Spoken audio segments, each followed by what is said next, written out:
פאולה, מה זה המכשיר עינויים הזה שהבאת לפה לאולפן? אתמול יום הולדת. אתמול היה לי יום הולדת. אתמול היה לך יום הולדת? אני לא מאמינה שאני כבר עוד 25, זה פשוט... די, איך זה קרה כל כך מהר? ראיתם? כן. באמת הייתה לך אתמול יום הולדת? הייתה לי אתמול יום הולדת, אז זה השאריות של העוגה? לא, לא, לא. אז הבאת לנו פה. חגגנו במצפה עמוקה בקברי צדיקים באמת, אבל לא השתתחנו. עשינו כיף חיים.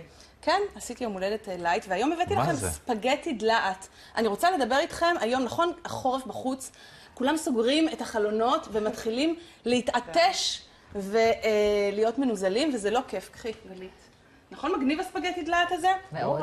בקיצור, אני רוצה לדבר איתכם על המזונות שיעזרו לכם... אמורים גם לבשל את זה לפני שאנחנו אוכלים? לא, זה הקטע המגניב שאפשר לאכול דלעת טריה. אנשים לא מודעים לזה. והבאתי לכם פה בקופסה הטרמית הזאת רוטב. ואני פשוט הולכת להגיש לכם ספגטי דלעת, אבל לספר לכם למה.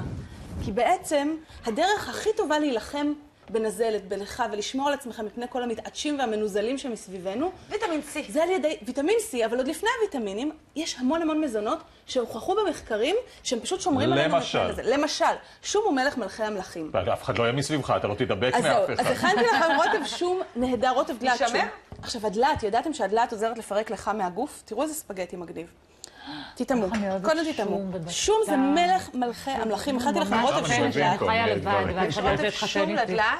אז קודם כל, תדעו לכם שברוסיה ובברית המועצות, לפני שהיו ויטמינים, סיפרו לי את זה המון אנשים מוקדים, כולם ידעו שצריך לאכול 2 שיני שום ליום כדי לשמור מפני השפעת ומפני הווירוסים. חוץ מזה, הג'ינג'ר. הג'ינג'ר גם, נכון, טעים בטירוף? יש גם אגוזים ברוטב? יש המון שקדים, דלעת ועגבניות. יואו, זה הדבר הכי טעים שהבאת לפה אי פעם. באמת? גלית, תודה. זאת הייתה מתנת היום הולדת שלי אלייך. איזה כיף. שימי לב. לגמרי, מחמאה. אין כמו מחמאות ליום הולדת.